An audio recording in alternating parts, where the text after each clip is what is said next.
see how they're tilling the earth for me? And they're taking down the cover crops.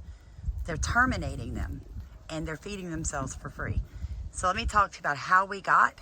Hey you guys, welcome back to Storekeeper Farmstead. Today's video, right now, we're gonna show you how to integrate small livestock in a rotational grazing pattern in a 1/4 acre market garden setting. Okay, so we only have 2 acres. We have about 24 chickens, and I need to rotate them in a pattern through my 1/4 acre market garden so that they will terminate my cover crops. So today is our first step. We're gonna move them from the composting coop run area out here to this fenced in with the electric fence with the portable chicken coop for them so they have a place to get. We're gonna move them across and you're gonna come on this journey with us. All right, so chickens going in here. So it'll start drying. So it'll start drying out. Hey guys, welcome back to Storekeeper Farmstead. So here's what we're doing today. We bought an electric fence. You guys all saw us unpack that. It was a big buy for our little farmstead. Now our goal is to get the ladies and the gentlemen out of the composting area. It has dropped 7.5 inches of rain in like 4 days. These guys are miserable, okay?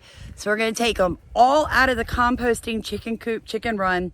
We're gonna put them in the electric fence with the portable chicken coop, which I'm gonna show you how he made. It's my husband's amazing. Literally cost us $0 to make a portable chicken coop. Because of the rain right now, but it'll hold for chickens. It'll hold for chickens. Ah, it's so slick.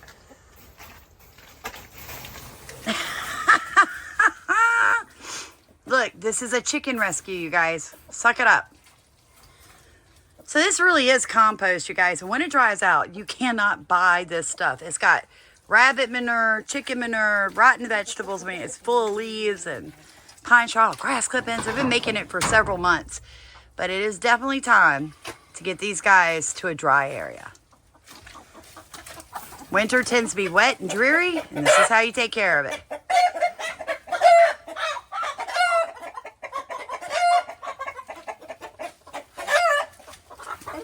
Don't get all mad at me. I didn't do nothing, dude. He's a good rooster.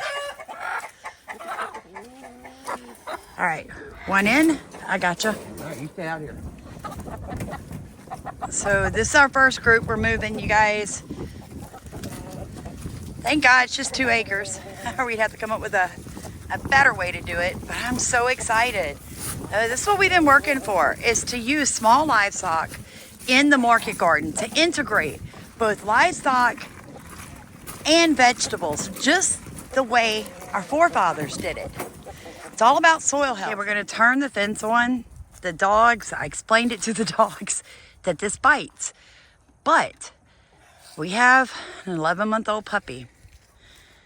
So you guys, if he gets hit, he starts screaming, I don't want to hear it. It's not our fault. This is all part of growing up. Tell him, Samson. It's part of growing up. You're right against that fence. Be careful when you turn.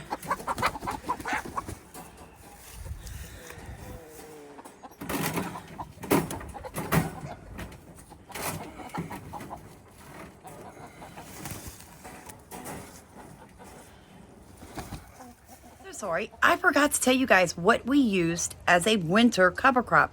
Now we're in zone 9A, 9B now. It's going to make a difference when you're choosing cover crops for particular seasons. But what we used is a mix of savanna grass, red clover, white clover, New Zealand clover. We also used tillage radishes, hairy vetch, winter oats, winter wheat, and I think there was one more mixed in there, you guys, and I can't remember. Anyway, that'll give you something to start with. So that's what all that pretty green out there is when everything else is brown and dying here in winter. You see that big patch of green behind me? That's the edge of the 1/4 acre market garden. So cover crops are actually animal feed, right? Like, I don't know why they don't teach it that way in school, but they don't. If they did, it would make so much more sense for farmers to wrap their minds around it. When you have healthy soil, everything else on your property is also going to be healthy. The food you produce, the livestock on your property. So cover crops are a way to encourage continual root roots in the soil even through winter.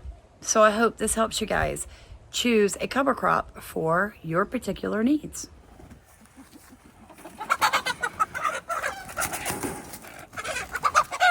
Samson, no. I'm probably gonna scream with him when he gets popped by that fence, you guys.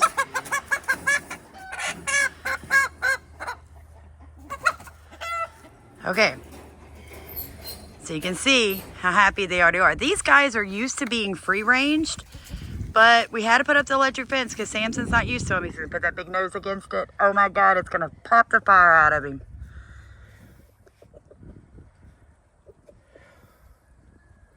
All right, go give me some chicken feed.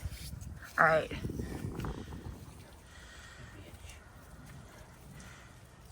Honey, you're on camera. What do you do, tangle his foot up? Oh yeah. Look at these guys here. Found a way back in? Yeah. Them sneaky, them black ones are smart. It's like survival mode. It's a fun day at the farmstead. Gonna play in the mud today. Hey, you guys, it's a year since I put a pitchfork in my foot in this very pen. All right, hold on. So exactly a year ago today, I was turning compost in this pen, doing a video on how to compost in your chicken coop, and I managed to put a pitchfork all the way through my foot and pin myself to the ground. And I got to spend 3.5 days in the hospital, have major foot surgery, be on antibiotics, IV and oral for about 2 months until my foot stopped looking like a football. Pitchforks are dangerous. They do make metatarsal protectors to go over your boots and the tops of your feet when you're forming because it's a dangerous job. You might want to think about getting that for children if they're using like shovels, hose, or pitchforks. This is a job. And I know some of you are going to be like, why didn't you just run them out of the coop and usher them across to the electric fence? It doesn't work like that. You ever heard like herding cats, herding chickens? Same concept. Plus, he's not 100% trained to not eat the chickens yet. He's getting there.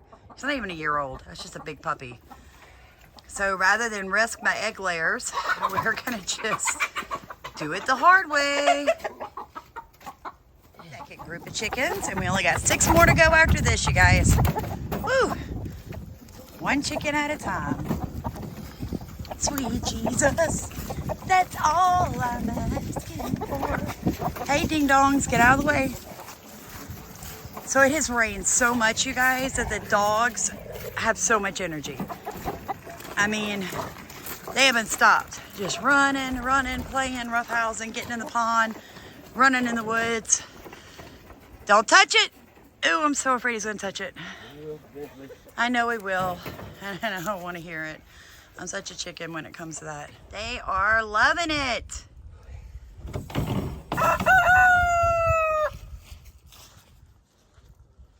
This is just, okay, so let me explain this to you guys. It is a lightweight trailer that we just threw plywood on, okay? And we're gonna put their nesting boxes up in it. We haven't put a roosting pole yet, but they can roost along the top of that. But if the weather does get extremely cold or extremely rainy, then what they can do is get up in there, okay? So you got that, you know, add some protection, but that's light enough that I can move it by hand if I have to. Oh, I'm so happy they like it, you guys. If they touch that fence, though, they're not gonna like it long.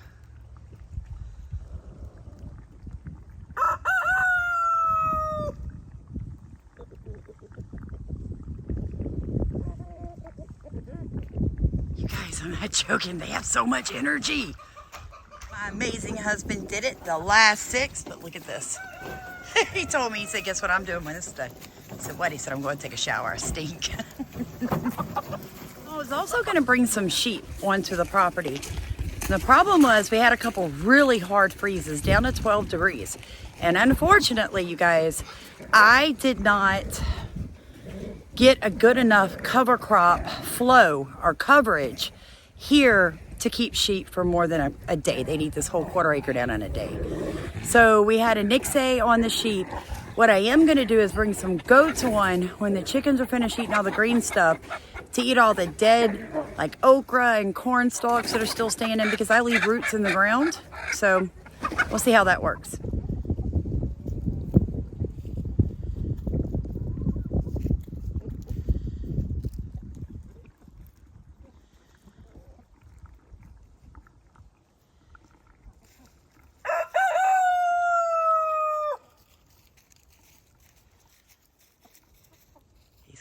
bumping that fence. Move, Sam. Oh, God, I don't want to hear it, you guys, when it happens. So by using the chickens, where we're going to be planting our spring crops, you guys, what we're doing, the chickens are going to till up all of that organic matter I've been adding in that area. Leaves, rotting hay, horse manure, all that good stuff, rabbit manure, worm castings. They're going to dig through that, right? Because they are the tillers of the surface, where earthworms are the tillers of the deep soil. So they're going to work that up. They're going to pull any kind of bugs they come across that have kind of overwintered in that heavy mulch. They're going to eat that. They're going to help get rid of it. It's going to be amazing. They're going to soften the top of the soil. So when I get back and I start planting, look at the dirt. That's not dirt. It's poop. So anyway, the chickens are going to be a positive thing. And they're going to be pooping around. They're going to eat the cover crops. So I don't have to worry about terminating them because I don't have a BCS. I don't have any way to terminate those cover crops other than tarp, which I do. So you guys, God bless y'all. Thank you for being here as we do this first step to integrating small livestock into rotational grazing on small acreage. If we can do it, you can do it too. God bless you guys. Please like, comment, and subscribe.